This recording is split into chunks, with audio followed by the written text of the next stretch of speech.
Senhores telespectadores, vamos dar um passeio que para mim é inesquecível. Vamos repetir precisamente o caminho feito há perto de 600 anos pelo Zarco. Vamos evocar o descobrimento da Ilha da Madeira. Diz-se muita coisa, eu não acredito nem em metade dessas histórias que se contam, mas um ponto parece que é certo.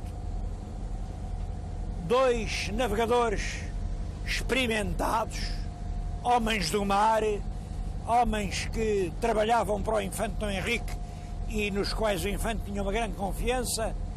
Um era o João Gonçalves Zargo e o outro era o Tristão, chamavam-lhe o Tristão da Ilha, o Tristão. Foram parar por causa de uma tempestade à ilha do Porto Santo. Estavam lá no Porto Santo, mas nos dias claros, ao longe, avistava-se assim uma sombra, era um negrume, sempre coberto de névoa, e eles perceberam: ali há terra. Mas que terra será aquela? Ora bem, meteram-se os dois, cada qual em seu barco. Eram os barcos pequenos, barcas. Eu estou num barco que também não é grande. Eu estou no Pirata Azul. Pirata Azul, que o Governo Autónomo da Madeira fez o favor de facultar para este programa. Bom, é um barco de balança, não julguem, mas os barcos deles eram muito mais pequenos. E chegaram aqui, deram esta volta, como veem ali é uma ponta. O Zarco precisou de dar logo o nome à ponta. Como é que vou chamar aquilo? E lembrou-se do nome da barca em que navegava. Ele ia na São Lourenço. E disse: pois aquilo ficará a ponta de São Lourenço. Ainda hoje lhe chamamos a ponta de São Lourenço.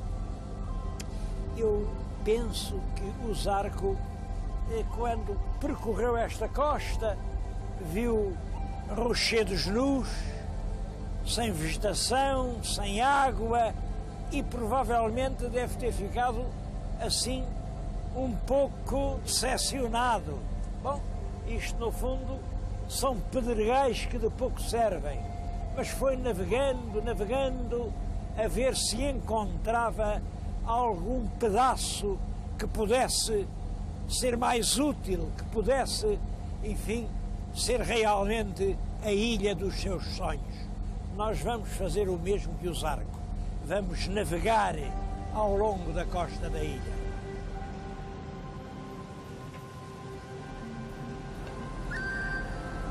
Estava um vento calmo, um mar sereno, e eles foram correndo a costa lentamente.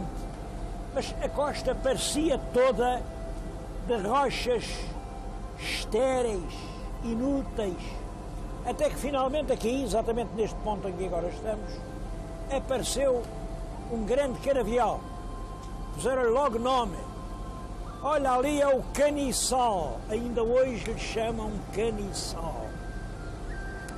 E é engraçada a história do Caniçal.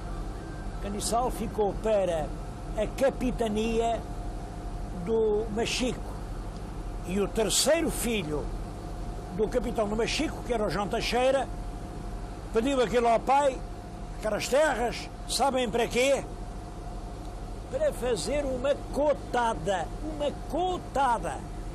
Chegou a escrever ao rei Dom Manuel a dizer: tenho lá coelhos, perdizes, pavões, porcos, javalis, é a melhor cotada que há em Portugal. Se Vossa Alteza um dia vier aqui à Ilha da Madeira e quiser caçar, tem que vir aqui, que é o único sítio onde há caça à vontade. E o Dom Manuel respondeu realmente: não deixem ninguém entrar na cotada do Caniçal. Infelizmente as cotadas não servem para fazer progredir as terras. E o Caniçal ficou sempre, sempre atrás das outras terras. Agora, estão a ver, há tentativas. Há aqui edifícios industriais, fizeram aqui uma zona franca, há já alguma indústria para ver se o Caniçal consegue sair da sua modorra. Bom, infelizmente, ainda é uma das terras da Ilha da Madeira onde a vida é mais difícil.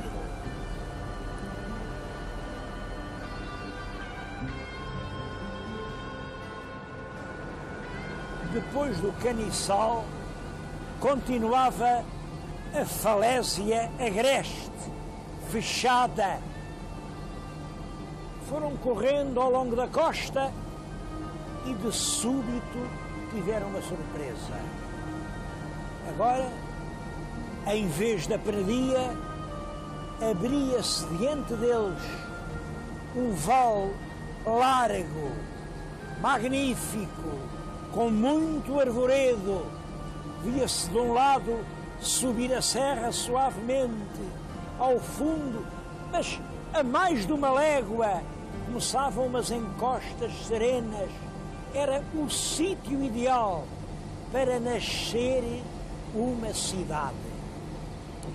Pararam ali e foi logo ali, penso eu, decidido. Ali estava o espaço de uma grande cidade do futuro. Uma coisa que ninguém sabe é a razão do nome que lhe puseram. A cidade nasceu, é hoje realmente uma cidade. Chama-se Machico, e chama-se Machico já desde essa altura. Bom, isto foi a origem de uma série de lendas. Disseram que quando os navegantes desembarcaram, encontraram uma campa, uma cruz já apodrecida e uma memória a lembrar uma história de amor de perdição. Eram dois amantes ingleses, o Machine e a Ana Darfet, que tinham vindo trazidos pelo temporal até aqui e que aqui tinham ficado abandonados e que os primeiros navegadores ainda encontraram os vestígios do seu drama. Bem, isso ainda hoje se discute, notem, ainda hoje se discute.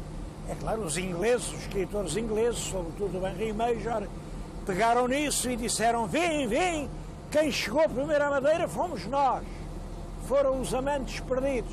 Bom, não sei, eu acho que há umas certas possibilidades disso, também não é nenhum disparate. Agora, não é assim, levado pelo acaso para um vale ignorado lá nas profundezas do Atlântico, que se descobre uma ilha, e isso não é descobrir coisa nenhuma. Bom, e também dizem isso porque isto é o Machico, e como tal amante se chamava Machine, lá está, de Machine vem Machico. Bom, o que acontece é que, passados uns anos, um historiador português descobriu que havia em Lisboa um velho navegador que se chamava Machico. O Machico era o mestre do navio em que navegava o próprio rei Dom Fernando. Bom, e se havia, nos fins do século XIV, o navegador Machico, é perfeitamente possível que ele próprio, ou um filho, ou um neto dele, no primeiro quartel do século XV, tivesse navegado até aqui e que seja o nome marinheiro de Machico que tenha dado o nome a esta povoação madeirense. Seja como for, o Machico é uma linda cidade. Machico, quando se resolveu dividir a ilha ao meio, fizeram duas capitais. Uma é o Machico, a outra A outra eu não vou dizer, porque em minha opinião, eu acho que no que eles naquela altura resolveram foi que a outra fosse a Câmara de Lobos. Mas isso é um passado sepultado, esquecido e que ninguém quer lembrar.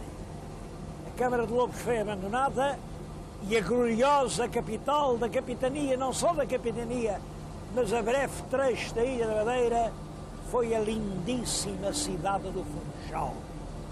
E é entre o Machico e o Funchal, entre este capitão Tristão da Ilha e o capitão do Funchal, o João Gonçalves Zarco, que se vai travar o grande diálogo do enriquecimento e verdadeiro descobrimento da Ilha da Madeira.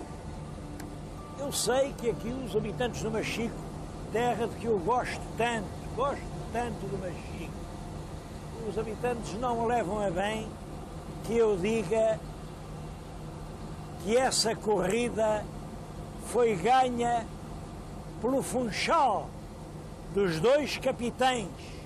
Quem teve melhor pedalada foi realmente o Zarco. Bom, mas não sou eu que tenho a culpa. É a história que nos ensina isso. Aqui o Tristão teve problemas, olhem, foi preso para o reino, ele tinha uma data de filhas, as filhas deram-lhe problemas, apareceu aqui um namorado e o namorado, ele não gostou do que o namorado fez pela filha, e o que é que ele fez? Capou o namorado e pior, amarrou-o como se fosse uma besta a uma roda de engenho. Ora, isso era proibido, o rei não gostou, ele foi levado para o reino, mas depois a história repete-se com o filho dele. O filho dele também teve problemas com o rei, o filho dele gostava muito de raparigas, era o Tristão das Damas, e andava por lá a arrastar o pezinho e a gastar o seu dinheiro com aquelas meninas bonitas da corte de Lisboa, enquanto que o Zarco nunca saiu daqui. Bom, e depois o neto, aqui os capitães do Machico realmente. Não, e não há dúvida que, como dizia o Camões, se o fraco rei faz fraca a forte gente, o forte rei faz grande a pequena gente. E o João Gonçalves Zarco soube ser aqui o grande chefe, a grande força que levou atrás de si o esforço do arroteamento da ilha.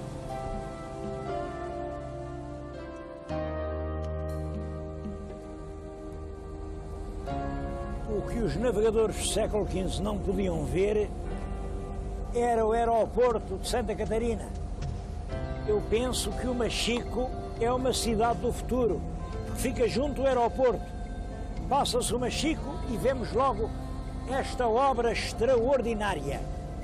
Como a pista terrestre não era considerada suficientemente extensa, ela está a avançar sobre o mar.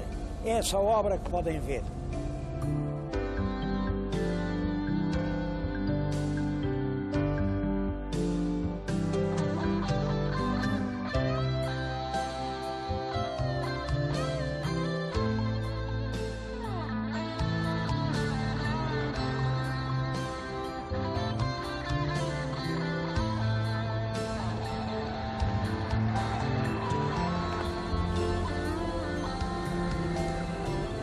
Pouco adiante do Machico viram outro vale com uma ribeira de água doce e uma praia de cascalho. Bom, não era grande praia, mas sempre se podia ali varar o navio. O Zarco tomou nota e mandou uns rapazes desembarcar. Estava ali perto dois grandes troncos de madeira. Ele mandou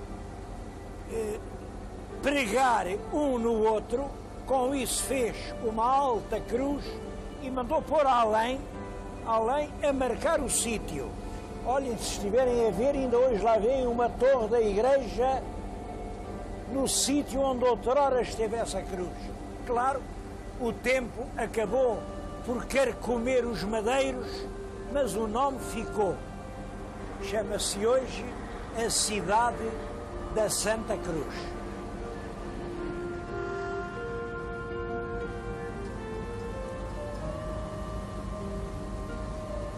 Este pequeno cabo que se vê na nossa frente tem muito interesse, é a Ponta da Oliveira. Era ali que acabava a capitania do Machico e que começavam os domínios do Zarco. Hoje vem marcada no mapa Ponta do Oliveira. Antigamente dizia-se que era da Oliveira, porque dizem que foi o próprio infante Dom Henrique que mandou vir de Portugal uma oliveira para a pôr ali e marcar a divisória. A oliveira, como sabem, tinha um sentido de paz. Portanto, a paz entre as duas capitanias. Ou podia ter outro sentido, a tentativa de introduzir o olival na Ilha da Madeira. Bom, se era assim, realmente não pegou. Hoje nem sequer sabemos se era da Oliveira, se era do Oliveira. Mas aqui está um marco histórico que limitava as duas capitanias.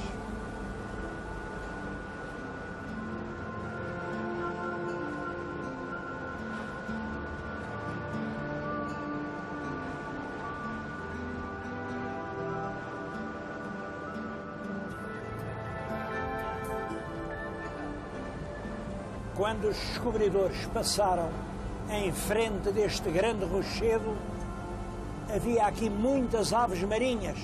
Eram os pássaros com umas asas enormes.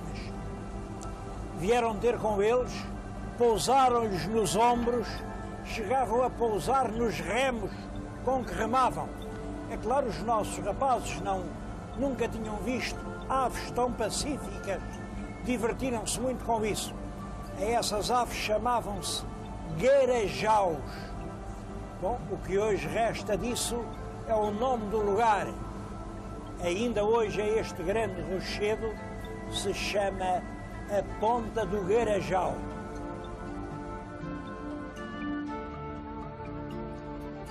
Logo que dobraram a ponta, os marinheiros avistaram um lugar magnífico. Era uma grande baía, com as encostas que subiam até se perder nas nuvens, tudo coberto de uma floresta muito densa, mas eles iam rente à costa e viam grandes ribeiras que vinham dar ao mar. Era o lugar onde nasceria mais tarde esta bela cidade do Funchal.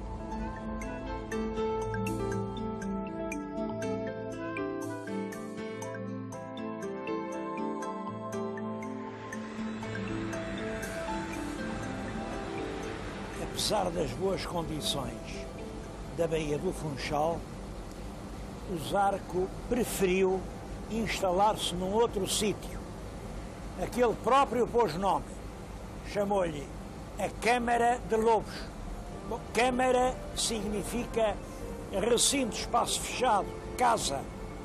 E os lobos, é claro, eram lobos marinhos. Estou-lhes a falar exatamente aqui na Câmara de Lobos.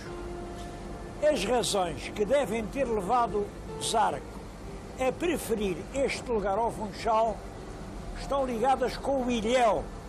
Na nossa frente está um ilhéu.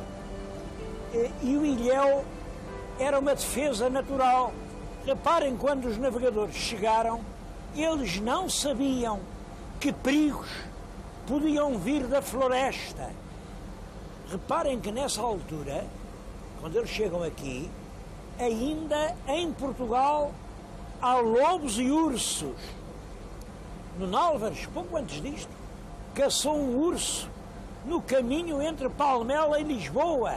Bom, mas além de ursos, havia outros perigos. Eles não sabiam se a ilha era ou não habitada por ferozes selvagens, como por exemplo acontecia nas Canárias.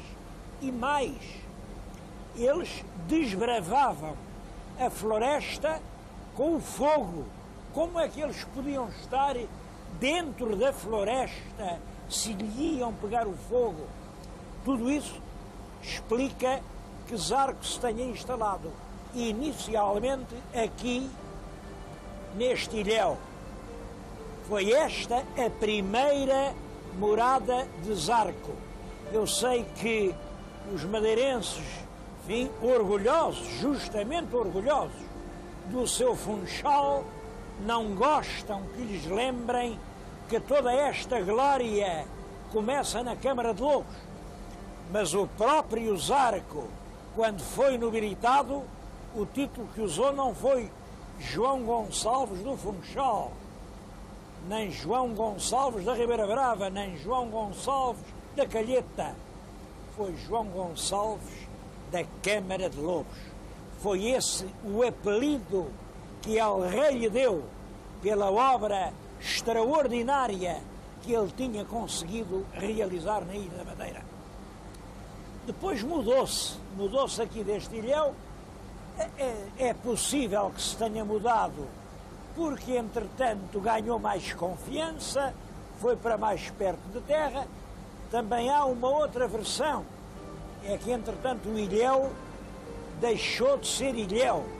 Uma porção de terras desprendeu-se da falésia, veio fazer uma feijã, que chamam-lhe uma feijã, ligando o antigo ilhéu à terra firme. Claro que nessa altura o ilhéu deixou de oferecer segurança e ele voltou atrás à procura de outro ilhéu, do ilhéu que ele tinha visto. Ele bem se lembrava, justamente na grande Baía do Funchal. Este ilhéu do Funchal está hoje encastoado no molhe, mas é claro que era um ilhéu com grandes condições de segurança e foi realmente ali que Zarco se foi instalar. Existia uma ermida, a Conceição, era ali a Conceição de Cima. Mais tarde existiu ali um pequeno forte, o Forte da Conceição. Hoje creio que o que lá está é uma instalação turística.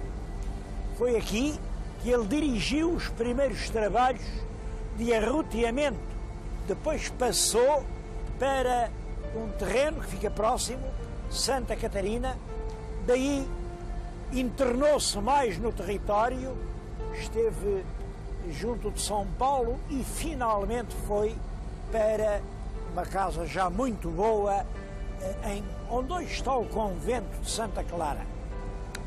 A história do Funchal é bonita por isto. Ao passo que o capitão se instala primeiro aqui, em cima, e o povo vai fazer lá na praia, no Calhau, uma igrejinha pequena, também da Conceição. Conceição de Cima, Conceição de Baixo. Depois o capitão vai se instalar aqui num ponto alto, dominante. Era fidalgo, gostava de olhar de cima, e o povo lá embaixo na praia, e cresciam duas aldeias. E é nessa altura que o rei Dom Manuel, para unir as duas povoações nascentes, deu uma propriedade que ali tinha, uma propriedade muito valiosa, plantada com cana-de-açúcar, que era o chão do Duque, e deu-a para fazerem ali uma igreja onde todos coubessem, uma câmara onde todos se unissem, uma alfândega, um tribunal. E é hoje, como sabem, o Largo da Sé, que é realmente o centro da cidade do Funchal.